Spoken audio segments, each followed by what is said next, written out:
girls who talked about hair and makeup and cheerleading tryouts. But Jonah could remember earlier, younger versions of Katherine.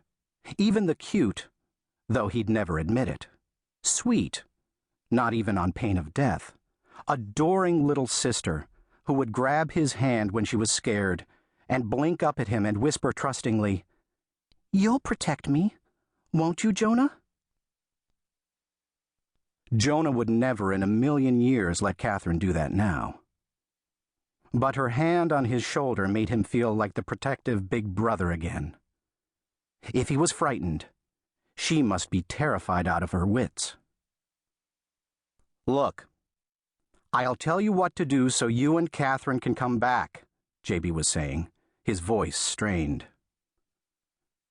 Katherine tightened her grip on Jonah's shoulder, pulling him closer so that, with Chip, they formed a circle.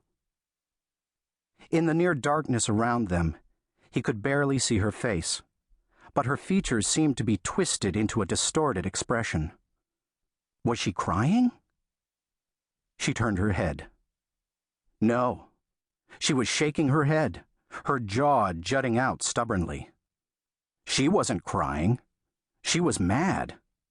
Maybe even too mad to speak. "No," Jonah told JB. And somehow his voice came out sounding every bit as fierce as Katherine looked. "Tell us what to do so we can all come back." Jonah remembered that it wasn't just the three of them floating through this nothingness.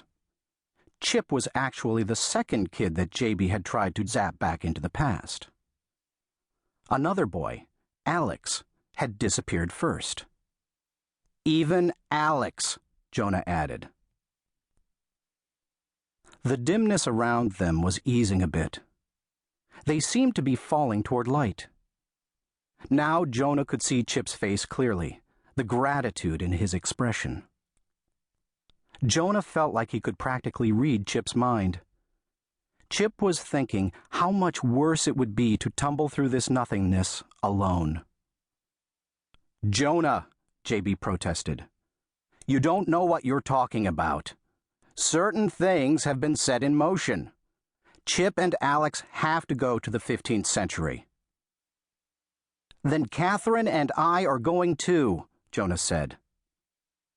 He didn't know how it was possible, but he could feel time flowing past him, scrolling backwards. He felt like he had only a few more seconds left to convince JB.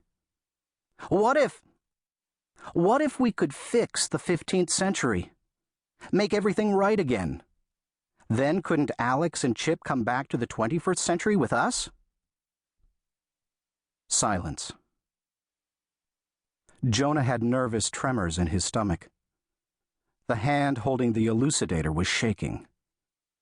He wasn't even sure what he was asking for, but he couldn't stop now. "You have to let us try," Jonah argued. "Let us try to save Alex and Chip and time, or else—" He had to come up with a good threat. Or else what? Oh. "Or else we'll do our best to mess up time even worse than Hodge and Gary did." The silence from the elucidator continued. Jonah worried that they'd floated out of range, or that the battery had stopped working, just like a defective cell phone. Then JB's voice came through again, faint but distinct. "All right," he said wearily. "I'll let you try."